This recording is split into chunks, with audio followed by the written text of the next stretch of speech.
bakunzi bacu mudukurikiye, mbanje kubasuhuza mbifuriza amahoro y'Imana. Nge tuvugana nitwa Ndahayo Emmanuel, mukunze kubona kuri YouTube Yambi Nawe TV, mbaririmbira cyangwa se ntambutse ubutumwa mu ndirimbo mu buryo bwo kugira ngo twishime kandi tumenye no kubana n'Imana. Ni byiza rero muri kano kanya ndabashuje cyane aho tubana, bankurikira bafata umwanya wabo bakankurikira, njya mbibona kuko murabinyereka. Imana ibampera umugisha cyane. Kano kanya nje rero ntabwo nje ndirimba, ahubwo nje kubashimira uburyo ki mufata umwanya wanyu mukareba ibihangano byanjye, mukareba ubutumwa bwanjye. Binkora ahantu, binkora ku mutima kuko mba numva nishimye cyane iyo mbona abantu benshi mutera comment, mutera like, mukasharinga hirya no hino kubw'igihangano njye ubwanjye niteguriye. Hari message nshaka gutanga, mukambera abo kuntumikira no kubari kure bose. Imana rero ibaha umugisha kandi yibana namwe mu mirimo ya buri munsi. Nge rero ingingo nyamukuru, nishimiye uko mubana nanjye. Hari abashyiraho agatima ku bihangano byanjye nkabibona, hari abatera comment nkabibona. Muntu wagize icyo ukora kuri uyu muyoboro wa YouTube, kuri uyu muryango utambutse ubutumwa mu ndirimbo no mu ijambo ry'Imana, ndabigushimiye. Imana yo mu ijuru ibyumve kuko ndagushimiye cyane. Nawe tutabana bakaba bari kunyumva muri kano kanya, ndagira ngo mbabwire ko ibi ni umuyoboro wa YouTube unyuraho ubutumwa bwiza, unyuraho indirimbo zagiye zitambuka zigenda zikebura abantu mu buryo bwo mu mwuka, bwo kumenya Imana no mu buryo bwo kumenya uko Imana itabara. Hari izivuga imbaraga z'Imana,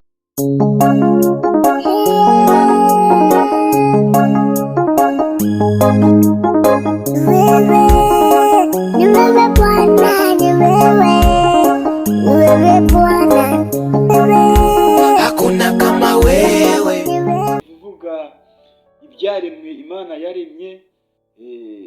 Hari byinshi. Ubwo rero nawe twaguha karibu, twishimiye kuza tubana nawe.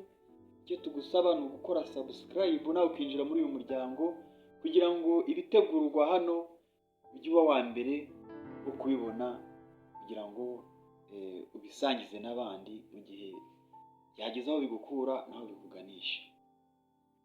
Ubundi ni ngombwa ko tuvuga ubutumwa kandi bukagera kure.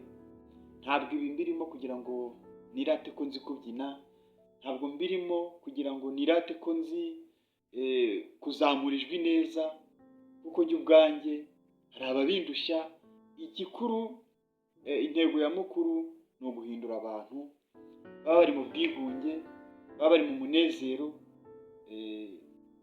bakava mu bubata bwa Satani, bakamenya ukuri kw'Imana, bakamenya nuko bitegura ijuru kandi byateguriwe natwe, bakamenya nuko bitegura, nuko bategura imitima yabo kugira ngo tube kuri iyi si ariko tuniteganyiriza n'aheza mu ijuru tuzajya kuba. Ubwo rero Imana ibarinde. Ntabwo nshatse kuvuga byinshi, ariko igikuru nuko turimo turashima Imana. Turashima Imana cyane. Umugabo ndubatse, mfite umwana umwe n'umudamu umwe. Igikuru ariko ibyo si byo nirata ko Yesu Kristo ari umwami kandi akaba n'umukiza w'abantu bose bari ku isi. Aza hano ku isi ntawe atapfiriye. Umuntu uwo ari we wese yaramupfiriye, kandi yatubereye sogokuruza w'abantu bose.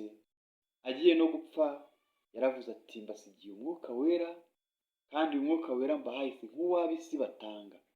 Wowe wiringira andi mahoro hano ku isi, jya wiringira ko Yesu Kristo yatanze amahoro, kandi aya mahoro tuyagendana, ayo mahoro tuyararana, ayo mahoro tubana nayo.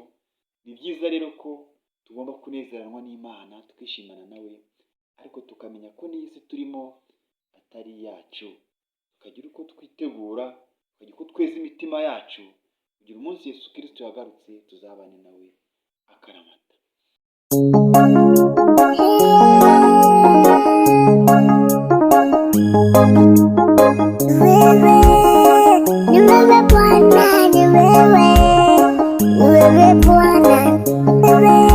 Hakuna kama wewe.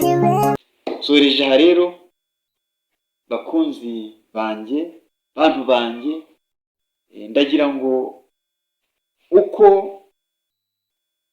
nshatse gutuma cyangwa se nshatse kuvuga ubutumwa bwiza bukakugeraho, ujye umfasha bugere no ku bandi, sharinge,